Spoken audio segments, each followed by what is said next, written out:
Hello, Professor. This is our recorded presentation on our project for women empowerment in Mambia, Zambia. Presenters are Evaldas Vegertas, Julius Kipkelis, Mantas Montvila, and Vitaly Kalugin. First off, let's start with statement of the problem. While the world has achieved progress towards gender equality and women's empowerment under the Millennium Development Goals, women and girls continue to suffer discrimination and violence in every part of the world. Town in Zambia called Mamba is not an exception for this phenomenon. Literacy rate for females is significantly lower, 56% compared to males 71%. Women in Mamba participate in labor markets on an equal basis with men, as they are paid less and lack employment opportunities.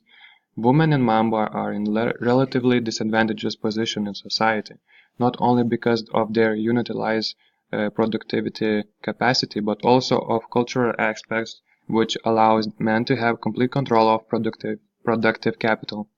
The main responsibilities of the women are bearing and raising children, preparing food for family members, and working in the family farms. Therefore, Zambian women do not contribute to families' income, thus economic growth of the region. Additionally, HIV and other sexually transmitted diseases account for 30% of all deaths in Mamba region and keeps life expectancy at only 51 years. Some social economic characteristics include 68% live in poverty in Zambia province. Also, literacy rate include 57%. For females, 49% and males, 65%. Average household includes 5.4 people. Unemployment is 15%, and life expectancy 56 years. On the other hand, for Mamba, the town Mamba, there are more females than males in the total population. Also, literacy rate for females is only 49%. Primary school enrollment for females is 68%, while for males 80%. Female unemployment is recorded at 25%, and they earn only 55% of males' incomes. And lastly, HIV deaths are 386 per 1,000 females, which is an enormous number. Now we would like to talk about internal stakeholders of the project, and internal project stakeholders will include Zambian government, Mamba's women, local NGOs, suppliers of goods for the construction worker, teachers of the school, and also family members of Mamba women who are attending the school. The external stakeholders will include international NGO and funds such as United Nations Foundation, International Development Exchange, AKA Foundation, or Nike Foundation. Also, it will include Japan International Cooperation Agency, which should support Zambia in many things, and also people who made donation from other regions of the world. So, the project summary is as follows. Upon request from village leader who is situated in Mamba, Zambia, we have been asked to build women's hub with the purpose to assist the disadvantaged women to enhance their productive potential and make sustainable use of them to overcome poverty. In order to attain this objective, we will build adequate women's hub with necessary trainings to develop skills and that would make productive use of homestead-based resources and to build entrepreneurial skills of women to enable them to take up employment and income-generating activities. In order to build in total 1,000 square meters women's integration hub facility with a limited budget of $50,000, we will be required to apply prefabrication process. This construction method will be not only cheaper, but it will also be faster, so we expect to have a building on site and fully operating in 6 months from construction start date. Since our project is about women empowerment in Mamba, Zambia, we have raised many of goals that we will strive for and try to achieve within our project. However, our number one objective is women empowerment through literacy, better health service, and increased education level. We could call this to be as one, but combined objective, since we believe that women's health will be the right tool, which all these goals will be achieved. Initially, our primary objective is considered to be combined, but it still contains many other sub-outcomes that we as an NGO group will work for. In terms of our Colory project outcomes and benchmarks, we decided to show you a table. So, very first key output will be collaboration and contact with local leaders, government. And the reason for this is to test local leaders' awareness about the situation and verify whether they actually hoping for and what are the future vision about the project while it's going to be implemented.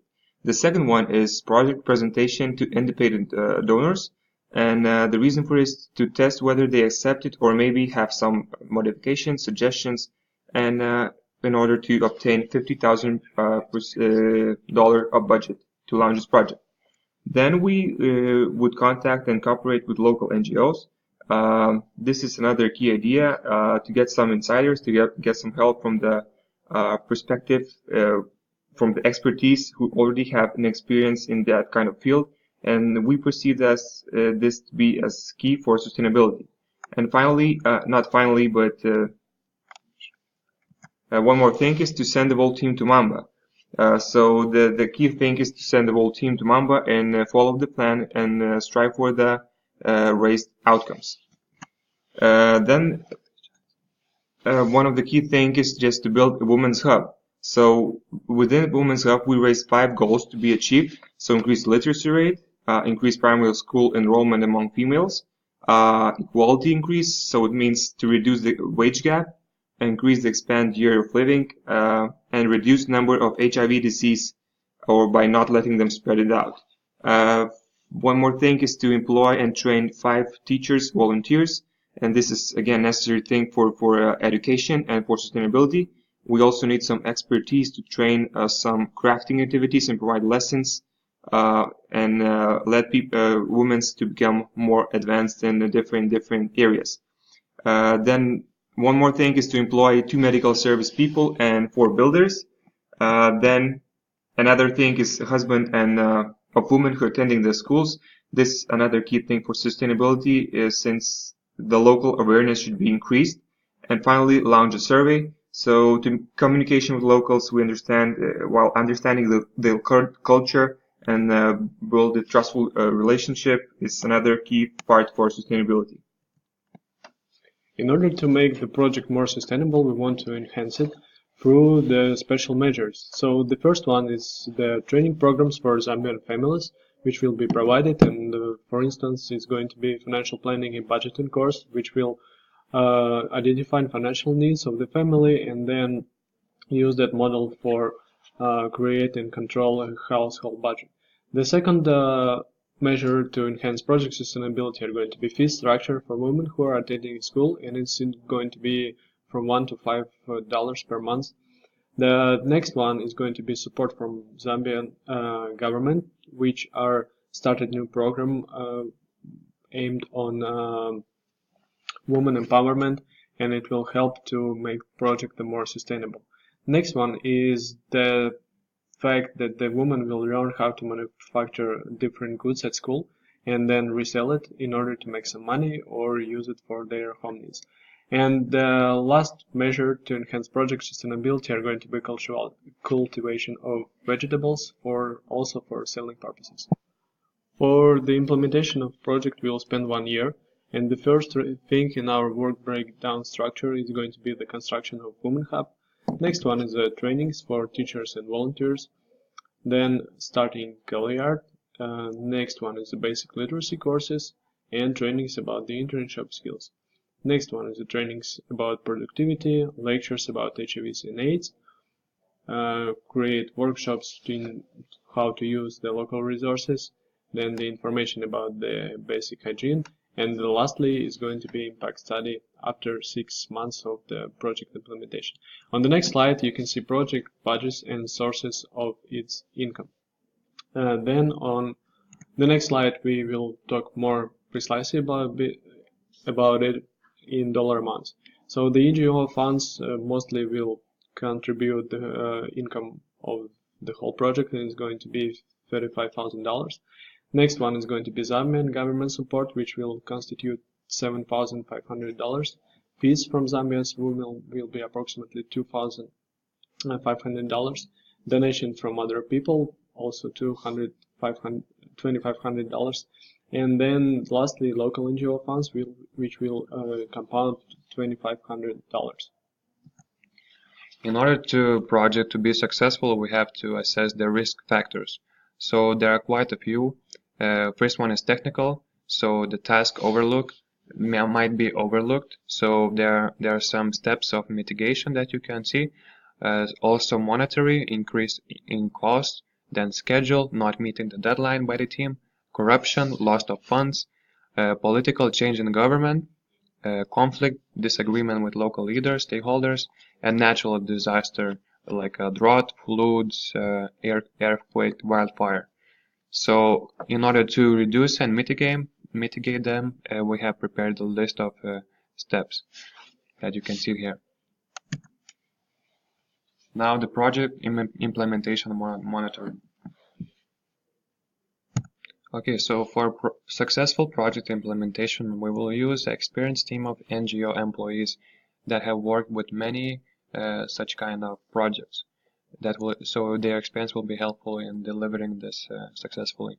Also, we will use local resources so that they know Zambian language and they can reach locals and the community in a more clear way and better.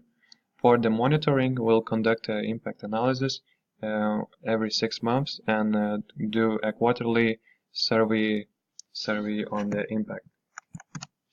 Lastly, we would like to talk about the project summary and the achievements what the project gained after 1 year of successful operation.